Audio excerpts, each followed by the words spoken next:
Good morning. Welcome back to Flawed Dogs. If we left Sam, he was picked up by the Last Ditch Dog Depository, which is a fancy word for dog pound, and he escaped and ran into Cassius outside, and Cassius was talking mean to him and backing him up, and he stepped into a big trap, like a metal trap, and his leg is caught. Chapter 18, Abyss. A cold dawn broke slow and heavy over McLeod Heavenly Acres. Downstairs, Uncle Hamish sat silently at the breakfast table, alone in his thoughts. Violet brought him coffee, which he took without speaking. He took the cup but held her hand and stared ahead bleakly. Violet laid her other thin hand atop his unruly hair and gently smoothed it. Upstairs, Mrs. Beaglehole stood stiffly in the threshold of Heidi's bedroom door, peering in as if waiting. In the large window seat before a dark sky, Heidi sat with knees curled to her chest, arms holding them tight. She stared out dully over the now white Vermont hills with spent eyes. There was simply no more moisture left in her body. Cassius approached the girl silently. He sat and laid a long nose into the fold of her lap, and waited. Heidi's hand released her other, and dropped slowly down, as if thinking on its own. Her fingers alighted on the smooth brow of the poodle, and remained on his head. Cassius closed his eyes and smiled, as did Mrs. Beaglehole, who still watching from the hall. She slowly closed the door. So there's Heidi in the window, petting Cassius. Nobody in the McLeod house at the moment knew that only a quarter-mile away 2 men stood just outside the estate walls, peering down at their beaver trap, trying to decide what sort of critter they had caught. "Looks like a rat," said one. "A blue ribbon big rat," said the other. "3-legged rat now. 'Cept rats got naked tails. This one's furry." When Sam let out a low whimper, the 2 trappers knew the creature was indeed something else. They pulled the halves of the trap apart and lifted the limp dog away. One wrapped a handkerchief around Sam's smashed leg and secured it with a rubber band that had kept his matches attached to his box of cigarettes. They carried Sam to their truck a mile away and placed him on the seat between them. In the warmth of the cab, the fog of Sam's mind slowly cleared, although the sights and sounds around him still seemed like a dream. And in that dream, he watched through half-closed eyes as he was driven into town, where more men met the truck and huddled with the men who had found him. The second group of men handed over a small stack of money to the first and then carried Sam over to a different truck, the back of which was filled with small steel boxes. Sam's nose told him that they also contained dogs, unwanted and lost. He was placed inside a cage and the door closed and locked. Still too weak to stand, Sam peered through a crack in the steel door and watched the forested hills he had explored with Heidi over recent months change to those far less familiar. After many hours, the truck pulled up to a tall chain-link security fence that surrounded a vast array of very dark buildings with few windows. A sign next to the fence read, "New England University, Research Labs." As the sun set, the skies again became leaden, and snow began to fall as the truck pulled into the complex. The dogs in the boxes around him sensed a change, and one by one, each began to utter low, mournful howls. Through the door's crack, Sam watched as the gate closed behind him and the world beyond, the world of sunlight and dandelions and a girl's laughter, and everything he had known that was right and fair and good, receded into the distance. He knew with absolute certainty, like dogs know that a distant storm is approaching or that a stranger isn't to be trusted. He knew that world was gone forever. The word abyss means like deep, dark, never-ending hole, so that kind of makes sense for that chapter. Chapter 19, 12:03:28 a.m. 12 hours, the 12th hour, the 3rd minute of 28 seconds of the early morning. The following year, spring came early to the leafy hills surrounding University Research Labs before burning out in its usual fiery finale in fall. It did the same the next year. So this is 2 years later. That's a pretty quick 2 years. No, there will be no details recounted here to describe the indescribable events experienced by Sam and the other animals living beyond those terrible walls during this time. No good will come from dwelling on such horrors, and they are best left to the nightmares of feverish children and the dark imaginations of bullies who pull the wings off of flies. When the leaves returned in the third year, it was in the warming, rainy night air of April that our story and our dachshund return. 3 minutes, 28 seconds after midnight, actually. Chapter 20. Angel. The gate guard for University Research Labs looked up from where he was reading and peered through the window of his little booth to see thousands of white rats running toward him. This normally would have been enough to wrest his attention from a comic book, but it was the 200 dogs behind them that brought him to his feet, spewing forth a half-chewed Butterfinger from his mouth. He jumped outside his booth into the drizzle to better see what appeared to be a biblical plague descending on his little spot on the planet. Like a swarm of ants, the rats and dogs funneled down the dark lab buildings, from which now blared forth an emergency siren announcing the obvious. It was a breakout. The guard squinted and refused to believe what he thought he saw at the front of the phalanx of hopping, running, stumbling animals. 2 beagles ran side by side, strapped across their backs a sort of missile launcher made of half-curved aluminum rain gutter. Within this lay the now 3-legged Sam, aimed and ready to launch like a furry bullet in a hot dog bun. Stretched into the dachshund's nose was a human's latex glove, its index finger filled with several ounces of Elmer's glue, hardened rock solid. The guard believed it was aimed directly at his nose. I'm looking at the picture I'm trying to find him. This image alone was enough for the guard to abandon all romantic notions of a Custer-like last stand, and he threw himself backward toward the chain-link gate behind him, scrambling upward and away from what he believed to be certain death. Oh, now I see it. There, if you look carefully, I'll hold it there for a few seconds. But there's the see the latex finger here that's on Sam's nose. There's the glove with the glue in it as they're charging the gate. At precisely 9 feet from the guard booth, the 2 beagles threw out their front paws and came to an abrupt stop, sending Sam shooting out the half pipe and up. He sailed straight and true through the night air, feet back, tail straight, hitting the electric gate's recessed green open button with the index finger of the glove on his nose. He clung to the electric junction box with his 3 feet like a huge squirrel, while the massive gate began to roll aside, opening a space to escape for the approaching horde of animals.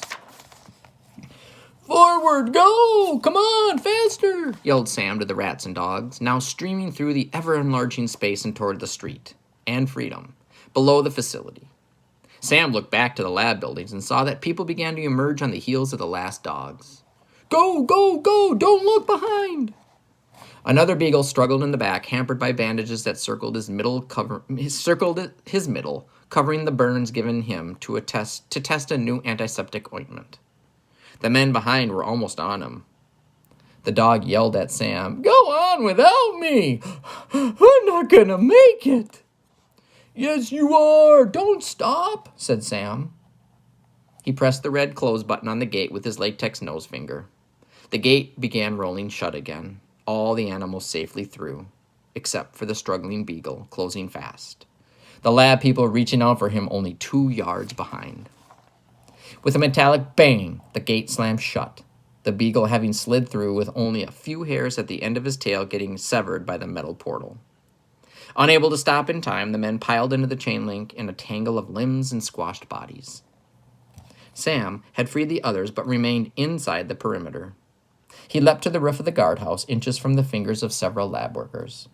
Even now, with only 3 legs, his former gymnastic instincts returned to carry him as he leapt from the roof to the light pole to the gate, up the chain link and through the razor wire coiled across its top, several of the sharp daggers tearing the flesh across his back as he went. Sam dropped to the wet pavement with a howl of pain, spraining his remaining rear leg. Shaking off the latex glove from his nose, he looked to the other side of the street, where the last of the beagles were scrambling to the uncertain destiny of a life far away from people. Then he looked back to the workers in the white coats still piled in a tangle on the other side of the gate, breathing hard, staring at him from 3 feet away. Sam's sprained leg was near useless, and he couldn't run at all now. They had only to open the gate to reach him and return him to the horrors he had just left.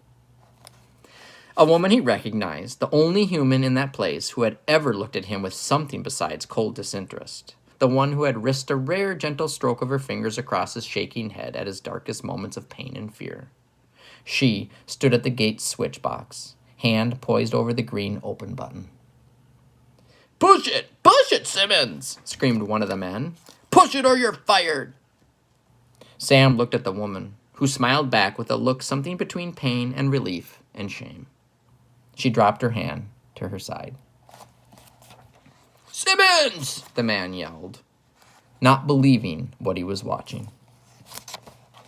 There's a picture of her trying to decide what to do.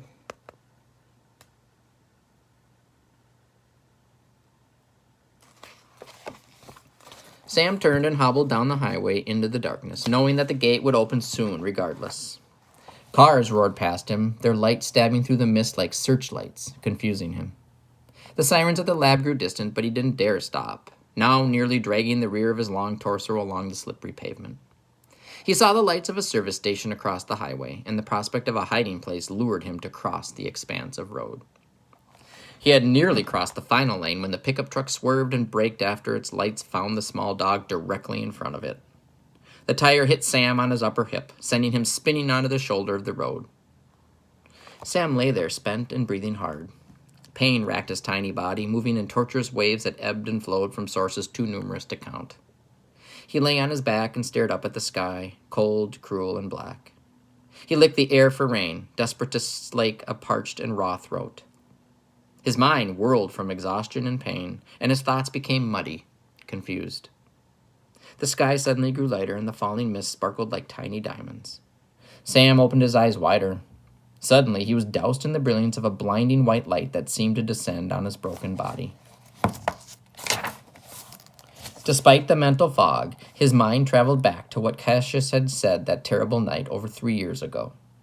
That for the lost and unwanted dogs of the world, a guardian angel comes calling at their final moments. So this would be the picture in his mind. His guardian angel. This, the dazzling brilliance suddenly flooding his senses and surrounding his world. This surely must be that. He could feel his brutalized body lifting, floating up from the freezing road. Sam closed his eyes and waited. Chapter 22, Lifted. The tall young man stood in the rain, staring down at the small panting dog lying on the wet road. He ran his flashlight across the tiny body and was surprised to see the foot missing. For a moment he thought it might have been the result of the impact, but he quickly saw that the stump has long healed. Sam's short breast told the man that a broken rib lay below his shaking chest.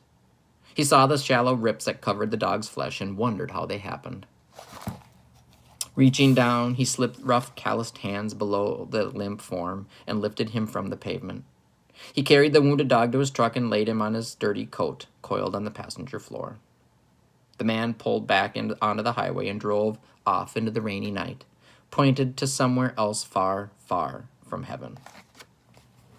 So there's the man lifting him up.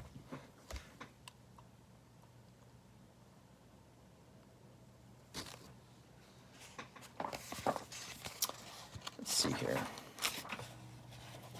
Chapter 22. Legal. Sam heard this word and some chuckling as he finally woke fully a few days later. He winced in pain, but it wasn't the searing pain on the street from before. He looked down at his body, which was almost completely swaddled in bandages. He looked up to see a man fiddling with the lengths of twine, holding it onto something that one doesn't normally see attached to dogs. A ladle. Small, made of steel, for scooping gravy. Loops of twine affixed the ladle to the stump of his long, missing leg. A leggle, the man said to himself, amused. He stopped chuckling when he saw that Sam's eyes were open. Well, little buddy, back to the land of the living, I see. I was worried. He stood up and looked down at the broken dachshund curled in the towel on his worn couch. I gotta go to work. You just stay put, hang loose, heal up. I'll be back at 5. He put on a torn coat and looked around the tiny apartment, dingy but neat. He pointed to the sink. Wouldn't be bad if you did a few dishes. At the door, he turned around. Legal, he said, chuckling again. I'll bring home some food. Any requests? Soup, thought Sam, looking at his nude leg. I'll serve. The man stared at Sam with a sad smile. Life, she don't much like either of us, does she? And he closed the door. Sam lifted his leg and waved it around a bit. Might work. He put his head back down and closed his eyes.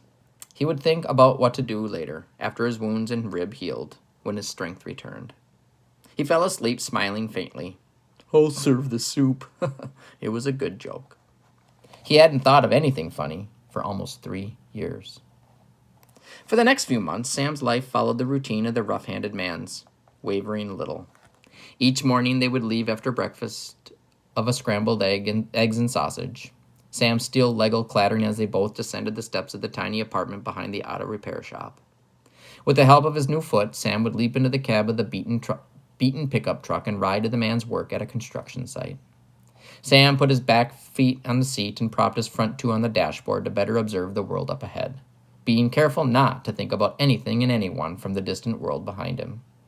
Because behind him was where it was going to stay, and if he thought about it too much, a darkness would descend that he might not ever escape from. Every day the man would park under a tree, roll down the windows, leave a bowl of water on the cab floor, and give Sam a pat on the head before walking to the huge building that was under construction. At lunch, the man returned and they often ate peanut butter sandwiches together. Peanut butter, Sam decided, was not his new favorite food, as his tongue would usually get stuck to the roof of his long mouth, and the rough-handed man would have to pry it off with a wooden coffee stirrer. At 5 p.m., the man would return and they would go home and watch TV and often have, to Sam's relief, French fries. At bedtime, the man would reach to pet Sam on his head, and Sam would pull away slightly for reasons neither understood, but both came to accept. And that was about it, until one Friday. It was dark and almost 10 o'clock, and the man hadn't returned to the truck. Sam stood up and peered over the door into the worksite. A few cars remained, and there was a light inside.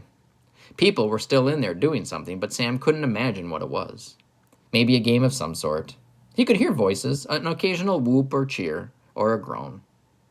Suddenly, Sam saw the man running full speed out from the building, keys in hand. Several large men followed, chasing. Sam could hear the man screaming the same thing repeatedly. I'll pay it back! I'll pay it back! He dove into the cab of the truck, but one of his pursuers grabbed the door, keeping him from closing it. As the man frantically pulled, the other man tried to reach around the door to grab his neck.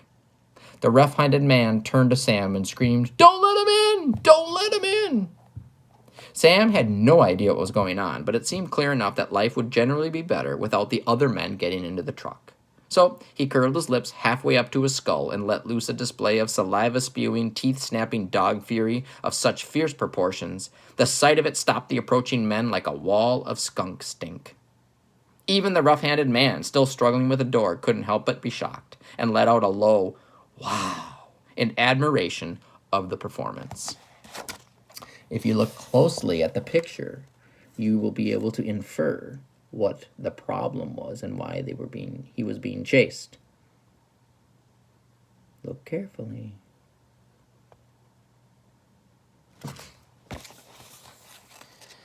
The man got the door closed and with the help of Sam's rabid Tasmanian devil imitation, sped the truck away with squealing tires, leaving the very angry men behind, screaming unfamiliar words.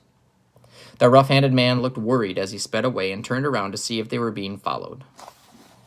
They weren't. His pursuers receded from view, their shouts getting lost finally in the wind noise. The man looked at Sam sitting on the seat next to him, looking peaceful, and started to laugh, and then began singing an old sailor's song. Sam thought this was hilarious and joined in, his muzzle pointed high with matching howls. But after a while, the man looked ahead and thought very, very hard about the mess he was in. Sam had never seen such fear on a human being's face before. That night they ate in silence while the man paced the small rooms, deep in disturbed thought. Then he placed Sam on a chair and sat opposite him. He clasped his hands, leaned close, and spoke to Sam in the way that people speak at length to dogs when they're frightened or excited or have been alone for too long and have gone slightly crazy. Hey, old buddy, you haven't done too bad by me, have ya? I have a big spoon for a foot. Could be worse, said Sam. I'm in a bit of a jam. There's some people I owe a lot of stuff. I don't have it, but there's a way, a small chance, really, that I could get it. You could have something to do with it." "Me?" said Sam. "I'm asking a lot. Maybe everything." "You want half my French fries?" The man's face was twisted in the worst sort of painful grimace Sam had ever seen. He reached to pat Sam's head, but then pulled his hand back, almost embarrassed. "What I'm asking, little buddy," he said, "is for you to forgive me." Sam had no idea why he said that. By the next terrible night, the night where this book began, he would. So now we're going to get back to the beginning of the story. But we won't do that until the next time. All right, have a good day.